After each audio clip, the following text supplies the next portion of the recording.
Hello guys, so if you were searching for the Philips 65Oled 908 review, my name is Roman and I'm a happy owner of this TV.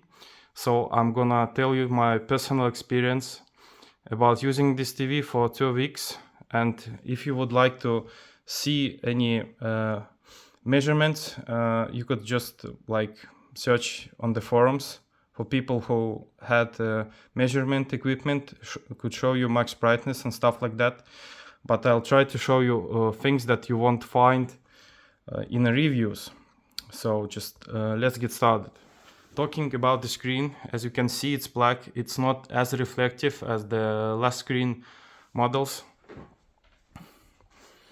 It looks like that. So if you're watching it in a bright environment, it won't be as reflective as the other OLED TVs from the last year. So it's actually good. The panel itself is quite thin. Here is three-sided ambilight. Those are the ports. It has here two HDMI 2.1 ports, and here are the USB ports. One is 3.0. Talking about the sound, look, this soundbar is integrated and it's quite thin. So don't expect it to play decent sound. And at the back you see this speaker. Just my personal advice, you won't expect any decent sound from this thin speaker compared to my just center channel. And integrated sound into your TV won't just deliver great sound, because it's fundamentally couldn't provide enough sound pressure. Just compare it to my subwoofer. It's SVS SB 2000, and here are the bass speaker. So if you're using this TV just for listening radio and just for some basic music, it's enough. But if you want to watch films with a good sound quality, my personal advice, if you just buy an amplifier and a stereo setup, and later you could buy a subwoofer, and it will be much better than the integrated sound, and it will be better than the soundbar. So of course, before you buy a TV, you want to find out some specs. So let's do it. I'm gonna go to displayspecifications.com. Let's write my model here. So it's the Philips 65Oled 908. So here it says display, okay, refresh rate, okay, CPU, SOC, okay. Here it says that RAM capacity is 4 gigabytes. So happily I installed an app, AIDA 64. So let's see what's AIDA 64 showing us. So let's see, here it shows RAM 4 gigabytes. And AIDA 64 is showing only 3 gigs of RAM. Okay. So maybe AIDA is lying, or somebody stole 1 gig of RAM from me. I don't know where it could happen. So here it says 4 and there is only 3. Storage. For the storage, let me scroll down. Storage. 16 gigabytes of storage should be installed inside this TV. If we check AIDA once again, it's showing that internal storage total space is 5000 megabytes, 5063 megabytes.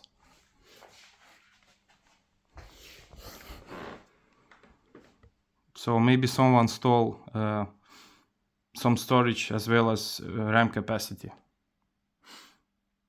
Okay, so here it's telling us that the installed OS is Google TV Android 11. But actually I was searching, and from the launch there was Android 12 installed. Okay, wait a little bit. Yes, Android 12 installed. So okay, never mind. Here in the audio tab we have like Bowers and Wilkins sound, 80 watts. This last is Mimi sound processing. So if you know what's the Mimi sound processing, just write it down in the comments below. Okay, here are the other stats. I think they're all right. Just for the network, here it says nothing about what speed LAN and Wi-Fi have. So what's the max bandwidth? So let's just test it. Luckily, I already have this speed test Wi-Fi analyzer app installed. Okay, it's just running the test. Currently my TV is hooked up to the Wi-Fi 6 network, and let's see the speed. So okay, the speed is actually quite good, and I'm gonna tell you that it's limited to 300 megabytes upload and download.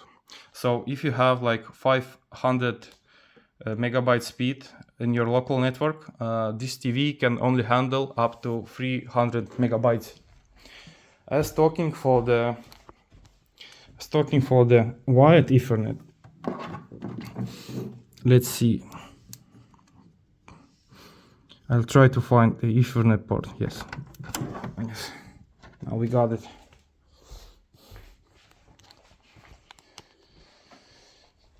So let's run this test once again. I think the TV switched to wired connection. So if you run this test once again, what kind of speed should we expect from this TV? Okay, so it's showing us that wired internet connection is only 100 megabytes download and upload. So the Ethernet port installed in this TV is only 100 megabytes max bandwidth.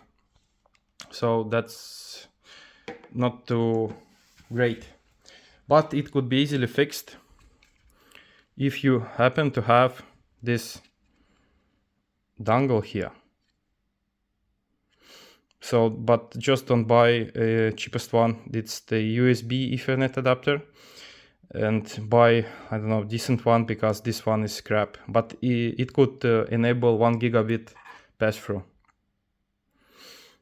So talking about UI, I'm gonna do one benchmark test. So this is Antutu. Actually, I already run it a few times, but I'm just gonna run it once again, and you'll see how fast performs the TV processor as well as integrated graphics. So you're gonna see score, and you could later compare it to your TV or another Android device. So as it's running this test, let me tell you a few words of my opinion. So if you want to upgrade your OLED this year, here is a nice comparison. So this graph showing us the window size and the max brightness in the window size TV could deliver. Basically, this top one, it's LG G3, and Philips OLED 908 is using the same panel as the LG G3. So their measurements should be quite identical. Maybe Philips has a little bit lower brightness, but mostly it should be identical. So look how big of the jump in brightness from the last year's model LG G3 has compared to the LG G2. So having peak brightness below 1000 nits, it's quite great, because most content is graded to the 1000 nits brightness. And here you see the difference. So yeah. And talking about the price of the Philips OLED 908, currently it costs in my country 2,659 euros. So it's not a cheap TV, it's quite expensive. And I think that after 2,000 euros, it's a high-end TV and it's not for the average customer. So this TV will suit TV enthusiasts just like me. And you expect from TV for that price have everything maxed out, best picture quality, fastest UI, whatever. So you could like enjoy your gaming or movie watching. And talking about movies and games, so OLED TVs are preferably used for the gaming and the movie watching movies in a dark environment than the typical LED TVs, because OLED isn't suited for the sports and for the advertisement to like for watching advertisement. If you want to watch sports, it's better if you buy some micro LED TV, and if you want to hook it up in some environment to show ads, OLED won't do a great job as the micro LED TV. So here we have the score. So this TV have total score of 63,879, and it's just a little bit faster than the Meizu MX4. I can't tell which year Meizu MX4 came out, but I think it's 2014 or the 15. So in the details tab, we could see multitask, CPU integrator, single thread integrator, RAM operation, RAM speed, 2D graphics and 3D graphics. So here is the score. You could later compare it to your own TV or your Android TV box. And yeah, basically this TV works as fast as the mediocre 2015 Android phone. I guess that the NVIDIA Shield has 200,000 score in this test, but this TV has 63,000. Okay, so enough for the stats. Let's talk about movie and the picture quality. So basically out of the box, you just pick the filmmaker mode. You go to the settings, you go to display and sound picture, and you just pick filmmaker mode. And you basically don't have to change anything, just you could change the motion from movie to pure cinema. So what it does, the movie mode is more smoother, but if you run the soap opera effect test, you will see the soap opera effect interlacing. If you switch to pure cinema, you will not get a smooth picture, but you won't get any judder also. So I did some judder tests and the soap opera tests. So as far as I can tell, okay, I'll just show you some tests. Download. I'm filming at 60 FPS, so I'm not sure if you're gonna... Yeah, no, not this one. I'm not sure if you're gonna see any difference. So currently it's in a pure cinema mode. Wait, not the right option. One moment. It's better if I show you this video in the other player. Okay, so picture,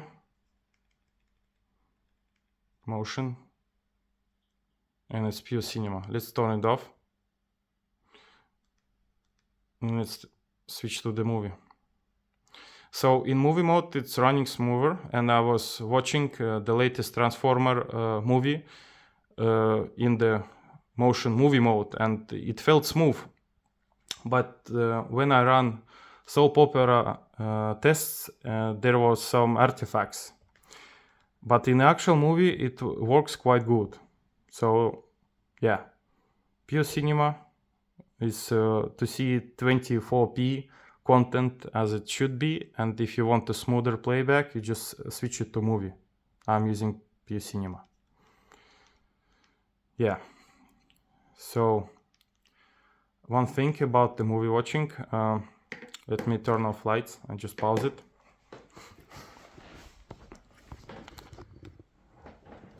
Yeah.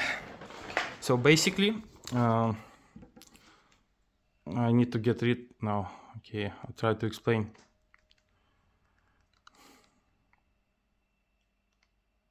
So because you have this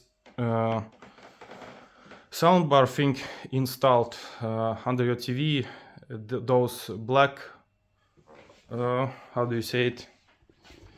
It looks like at the bottom, this black bar is bigger than on the upper side because of this soundbar. So if you could accept it, it's okay. If you won't like it, then you can't do anything about it. It's just on the downside, the bar is thicker than on the upper side because of the soundbar. Yeah.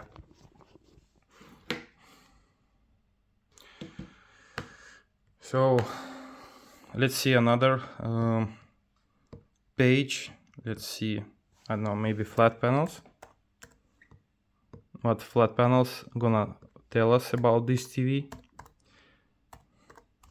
Excuse me for my English, I'm just trying to talk correctly, but I think I'm not doing is as better as the guy who is own language is English. So flat panels, let's do it. OLED 908.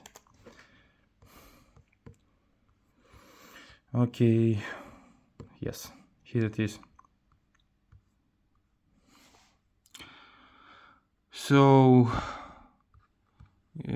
this one, everything is correct. Talking about the sound pass-through, here it says DTSX, DTS digital surround, DTS HD, DTS HD master audio.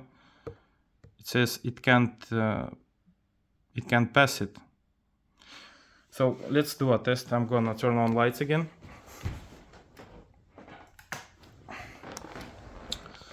So it says DTS HD master audio is grayed out.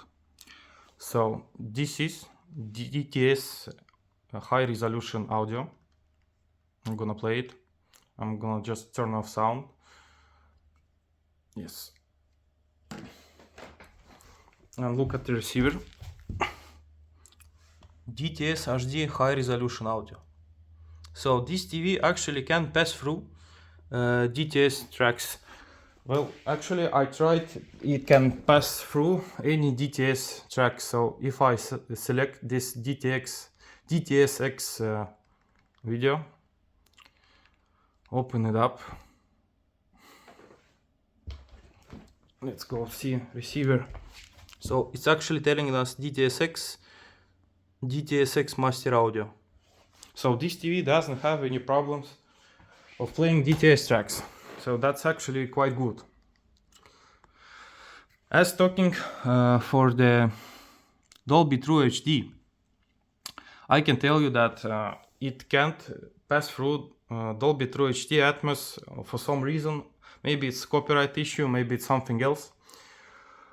Only if you select in the settings menu, display and sound, audio output, and you select the multi-channel, it will actually play DTS, I mean Dolby True HD, but I can't tell is it downsampling it too much or it's just unpacking it into multi-channel PCM. So let's see. You see Dolby True HD Atmos track. Let's see my receiver. And now it's showing multi-channel PCM 5.1. So basically you can hear Dolby True HD track, but without Atmos, if your receiver could accept, or your soundbar or whatever could accept multi-channel PCM. Yeah. So basically this TV could play any movie, sound, audio format except Dolby Atmos, Dolby True HD Atmos. For the Dolby Digital Plus Atmos, it could play it without any problem. So let's put this video playing.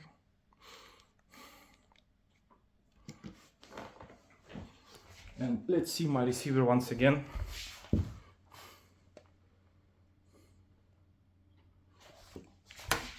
One moment. Yes, I have to select the Dolby Digital Plus Atmos. Yes, you see, now it's showing Atmos.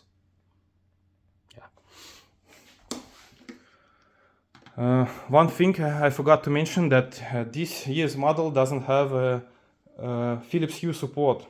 So here I have Philips Hue Play lights installed. And I have the Philips Hue, this thing, yeah, it's used for connecting the Philips Hue products. And this year's model doesn't have Philips Hue installed in it. So I just have to sell those Philips Hue Play lights or install it somewhere else, because now they are useless. If you are going to buy this TV, one thing I'll just suggest you to debloat your TV from the unnecessary apps. As you can see, I tried to uninstall everything I could, but some apps like NFT collection, I think NFT is dead. Why do I have it here?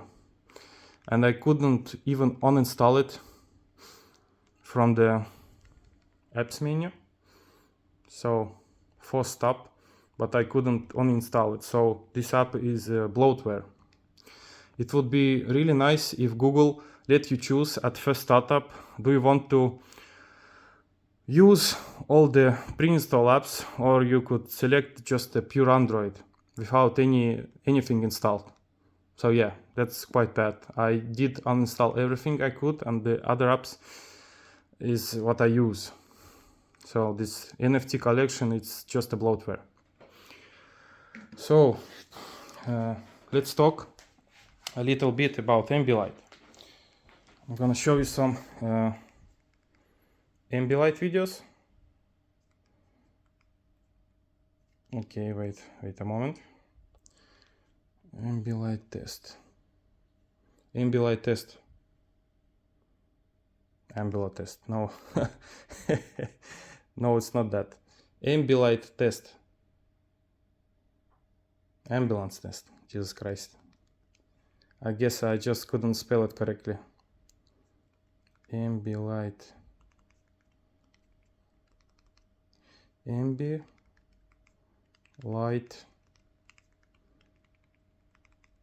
test.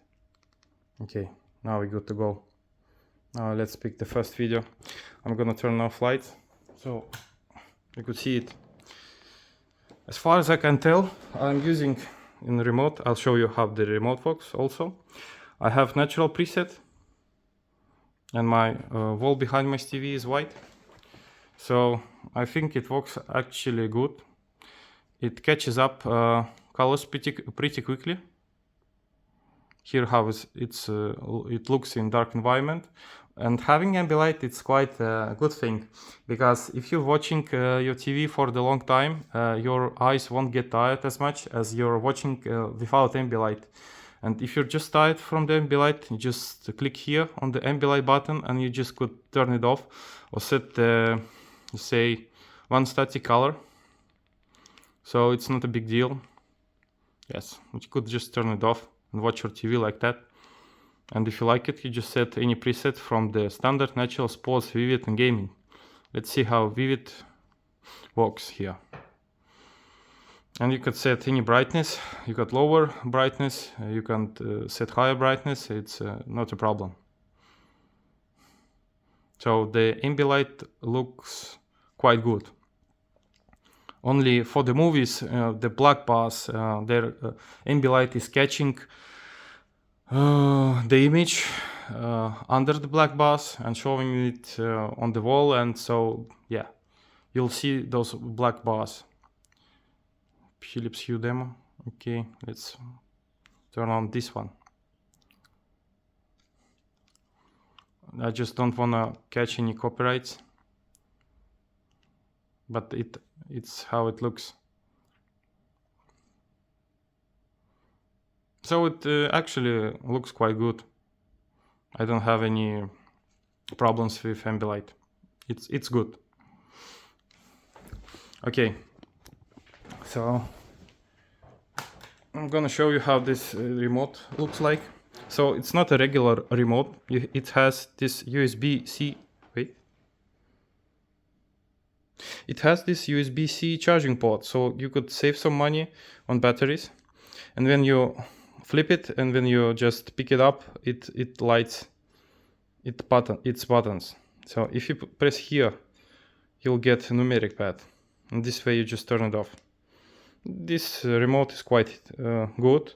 It's a little bit heavy, so you're feeling that you're using a premium product. I like this remote. Talking about the sound buttons, it doesn't have buttons. It has this joystick, so you have to get used to it. Sometimes I just randomly press the mute button, trying to raise or decrease volume, and you just have to live with it. You just have to get used to it.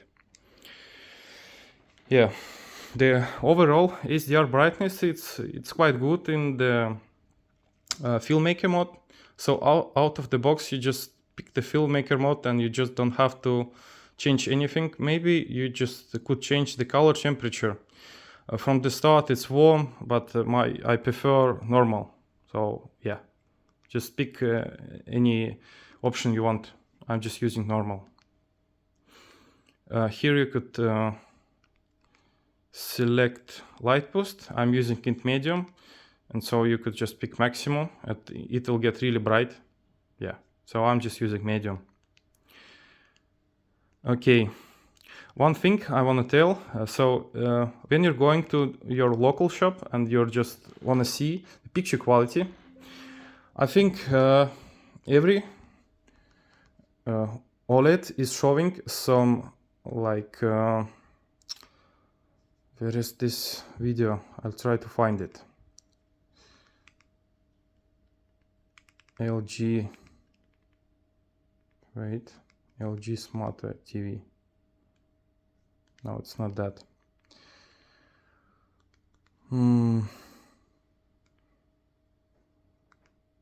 Okay, I can't. Sorry. I'm not connected to my. Yes, I'm connected. So every TV in your local store is showing some colorful video like this LG Dynamic Jazz HDR10 demo. And when you see it in first time, you'll get amazed of how good the actual picture is, because it's filmed specially, right? Because it is filmed to show the strongest sides of your OLED TV. Wait. And the picture looks amazing. The colors are bright, the darks are the blacks are dark, and the infinite contrast, it just amazes you. So after watching this sample with high bitrate, high video bitrate, you just get stunned about how good the actual picture looks. But when you get home and you just try to watch average film, you'll see that from the near distance the picture looks grainy and not as colorful as the demo in your local store. That's because most of the movies were filmed on tape in 24 FPS, and didn't have HDR implemented correctly. So it will basically most movies will look grainy and not as colorful as you expect as this demo videos. So you just have to get used to it. It's not the TV's fault, it's just how it is. On the big screen you'll see every downside of the film you were watching before. It's like if the video was filmed on VHS tape and you'll see it on this TV, you'll see every bad side of this video. So yeah, you just can't do anything about it. And for the last, I'll show you I have PS5. I'll show you the gaming on this TV and how it looks. So you have this button, it will automatically switch to the last HDMI source you were choosing. As you can see, it's showing HDR signal. And my HDR settings inside this TV are set up correctly. It is set this way that when you see the sun, you just click once, like click one time up, and sun will disappear on the first page, on the second same way till sun disappears, and the last page you just go all the way down. So about HDR gaming, it all depends how the game developers implemented HDR into this TV. So first, TV will automatically switch to the gaming mode. You just need to change one option in the contrast menu. From the box, it's standard, just switch it to off HGIG. So for an example, I have this feature running. It's in HDR, but something is wrong here. I'll try to explain. When you see this fire burning, the fire is bright, the floor is bright, but in the middle something is wrong. It's just empty area. There is no blending. I just don't know how to explain. It just looks weird. Maybe it's an old game. Maybe when it was developed, it wasn't developed for the HDR. That's why it doesn't look as you expect. So basically, HDR depends on how the game developers implemented it. For other example, so if you have to happen this God of War Ragnarok, I have this game. Developers did a quite good work implementing HDR into this game. It looks astonishing. The fire looks natural. The settings, everything, it looks just good. So if you expect HDR game to look good, you need to buy like AAA title with HDR implemented correctly. So yeah, the picture quality basically mostly depends on the game developers, how good they implemented the HDR. I'm not gonna, okay, I'll show you not the God of War, but let's say I'll show you the Dirt 5. If you hold this button here, it's a menu button, you're gonna see a game menu. You'll see the input lag, refresh rate, wait for this annoying notification to disappear. Resolution, game content type, HDR10, color space. And on the here you'll see crosshair. So you could, wait, I need to skip this to show you. You could turn on crosshair. I don't know if someone use it. You have this shadow control, you have white point control. I'm using normal. You have this HDMI output source and the ambilight. You could turn it off or turn it on. So currently I'm using this game in high frame rate mode. So yeah, in high frame rate mode, it's just basically it runs really smooth. It's really great. Let me just play a little bit to show you how the game mode looks like. The picture quality overall okay, so yeah, it looks good. Wait, I'll try to put my camera here. Okay, I'm gonna lose it. Okay.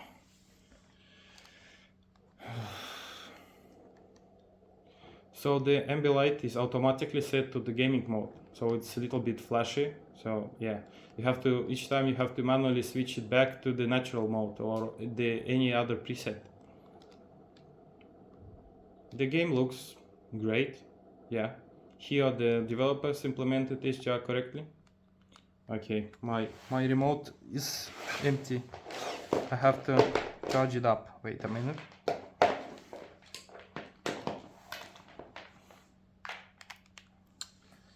Okay.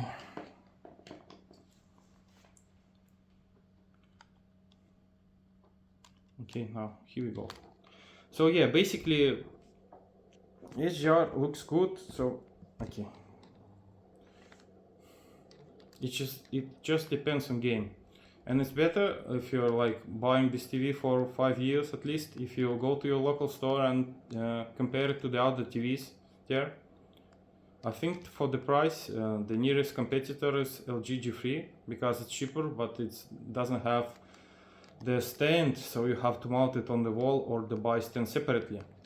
And it doesn't have ambilight, but basically you could fix it. There are ways to install HDMI box or the camera, LitMe or the Groovy, whatever, and you will have ambilight, but ambilight won't be quick as the one installed in this TV. So yeah. All the settings here in HDR and in the game and in PS5 are set correctly. I think so. Yeah. Okay. Let's turn it off. And one quite interesting thing I want to show you. I hope I didn't forget to tell you important stuff. So, for ones who don't know, there is a Moonlight streaming app, and what it does, it allows you to connect to your PC remotely, yes, and run some games. So in the settings, let's say video resolution is 4K and frame rate is 60 FPS and bit rate is 80 megabits. So right now my TV is connected to with wired connection, so I think it will be enough to have like 100 megabits here. Okay, so it will just start up stream and run the game on my laptop. Right, yeah. So what I'm gonna show you, let's see average decoding time. So as you can see, 4K 60 FPS stream is decoding average in 4 milliseconds. So it actually could jump, depends on what is moving on your screen. And sorry for my laptop, it's just old, it just couldn't handle any like FPS game. I'm just having one game on this laptop, it's like Civilization. Yeah. So look up here. Average network latency, don't look at it. If you set up a wired connection, it will be significantly lower. But average decoding time is insanely low, it's only 4 milliseconds currently. So okay, I just run let me show you like that. So look how it catches up. Look, and decoding time is 4 milliseconds, 4.5 milliseconds. So that is insane. Basically, if I register, if it happens that I will find some friend in Helsinki from like 100 kilometers or even more from my home, I did some tests with servers that are 100 kilometers and further away from me, and I had average latency of about 2 milliseconds. Yeah. So basically, if I would register my TV on this PC, maybe my friend will have high-end gaming PC and I wanna play some game, we will have like 2 milliseconds internet latency and average decoding time of like 4 to like 6 maybe milliseconds. I could tell you everything below 10 milliseconds feels really smooth. You don't feel any delay at all. So this TV actually, as for now, it's a remote cloud gaming ready device. So decoding time is like insanely low. It's only 4 milliseconds. So I guess that in a few years somebody will launch a cloud gaming service, maybe Sony, maybe some other brand, and you just buy a TV and a controller, and you just could buy a subscription and access infinite amount of games and play it on your device without actually having to buy a PS5 on the high-end gaming PC. So yeah, look at this. I'll try to wait. I try to zoom in and out, and we'll see the decoding latency. Yes, it's 4. It doesn't even show 5 milliseconds. It stays below 5. Okay, how do you... yeah, okay. I have a touch screen. So let's see how it performs, okay, when we move something faster. Okay, it's still only 4 milliseconds. So this is insane. This is insanely low. Yeah. So if I just like watch on my screen, I don't feel any delay at all. I could play it normally. There are no frame drops. There are frames dropped by a network connection, 0. That is insane. Network latency only like 2 to 4 milliseconds, and it's only because this laptop is hooked to Wi-Fi 6 network. I think I could get 1 millisecond latency if I plug this laptop straight to the internet. Yeah, I have this Ethernet port here. So this TV is cloud gaming ready device. You could actually play it. Yes, it's just good. Even though the Antutu test showed the low score, you don't expect the TV to run any games, but decoding time here, it's very good. So to sum it up, actually I'm pretty happy with this TV. The picture looks good, but it's like it tastes. You just have to see it for itself, how well it performs compared to LG or some other brands or high-end Sony. For the sound, it's like, I don't know, for like instance, for the picture, we have a reference monitor, and on the reviews you could see that this TV is 95% closer to the reference monitor, and other TV is 96% near to the reference monitor. As of sound, we don't have any reference sound, so you can't compare this sound TV outputs to the referent, because we don't have any referent, we don't have any starting point. Yeah.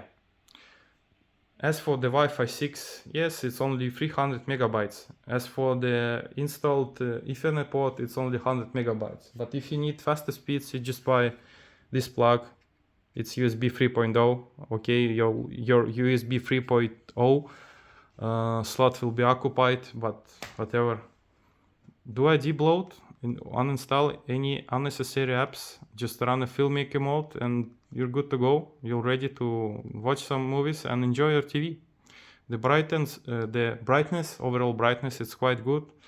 The panel doesn't reflect as much light as the last year's model, so you'll be very happy to have this TV. And by the way, Philips, I bought this TV for own money. I contacted Philips to do a review or something for them sending me a review unit, but they didn't reply. I contacted like 8 emails. So now you're hearing my personal opinion, because I bought TV for my own money. I hope I didn't forget to mention anything. So my name is Roman. Subscribe to my channel, put thumbs up under this video, and if it happens that you know where my 1 gig of RAM, who stole gig of RAM, or what is Mimi Audio, just write down in the comments below. So hope you have a nice New Year's Eve. I was Roman was with you.